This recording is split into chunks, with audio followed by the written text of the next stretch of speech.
Hi, నా పేరు doctor Garlapati Sivasrikar. నేను consultant joint replacement, arthroscopy and orthopaedic trauma surgeon, Sri Prathima hospitals, Guntur.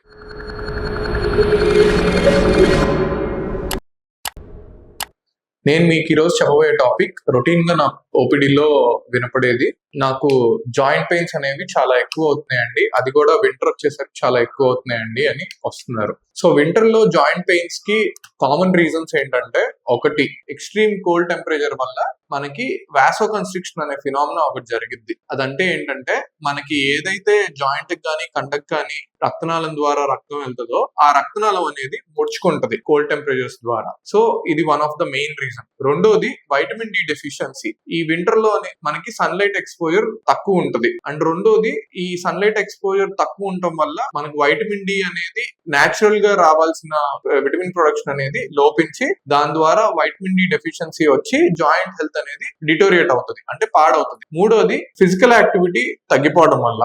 మనకి వింటర్స్ వచ్చేసరికి ఎక్స్ట్రీమ్ కోల్డ్ కండిషన్స్ వల్ల మనం లేజీ అవుతాం కొంత, and we reduce our physical activity. దాని ద్వారా ఏమవుతుంది, మన జాయింట్స్ అనేవి స్టిఫ్ అవుతాయి. స్టిఫ్ అయ్యి అవి వాటి న్యాచురల్ మూవ్మెంట్ ని లూజ్ అయ్యి మనకి కాంట్రాక్షన్స్ వచ్చి పెయిన్ అనేది ఎక్కువ చూస్తూ ఉంటాం వింటర్ లో. సో దీన్ని అవాయిడ్ చేయడానికి మనం ఈ రీజన్స్ ఏదైతే కాజ్ చేస్తున్నాయో దాన్ని మనం ప్రివెంట్ చేసుకుంటే సరిపోతుంది. అంటే ఫస్ట్ తీసుకోవాల్సిన జాగ్రత్త, ఎక్స్ట్రీమ్ కోల్డ్ వల్ల వచ్చే ఈ జాయింట్ పెయిన్స్ ని తగ్గించుకోవడానికి హీట్ ప్యాక్స్ కానీ ఆర్ వింటర్ స్లీవ్స్, అంటే మంచి హాట్ బ్లాంకెట్స్ కానీ మంచి బట్టలు అన్ని కవర్ అయ్యేలాగా, మన నేచురల్ బాడీ టెంపరేచర్ మెయింటైన్ అయ్యేలాగా చూసుకోవడానికి. రెండోది, మనం వైటమిన్ డి సప్లిమెంట్స్ తీసుకోవాలి. ఇన్ కేస్ మనం అట్లా వైటమిన్ డి ద్వారా సంక్రమించిన జాయింట్ పెయిన్ అయితే మీరు ల్యాబ్ లో వెళ్ళి టెస్ట్ చేయించుకొని డాక్టర్ కి చూపించుకుంటే వాళ్ళు మీకు ఈ వైటమిన్ డి సప్లిమెంట్స్ ఇస్తారు. మూడోది, ఫిజికల్ యాక్టివిటీ. అది మోస్ట్ ఇంపార్టెంట్. మనం వింటర్స్ అయినా కూడా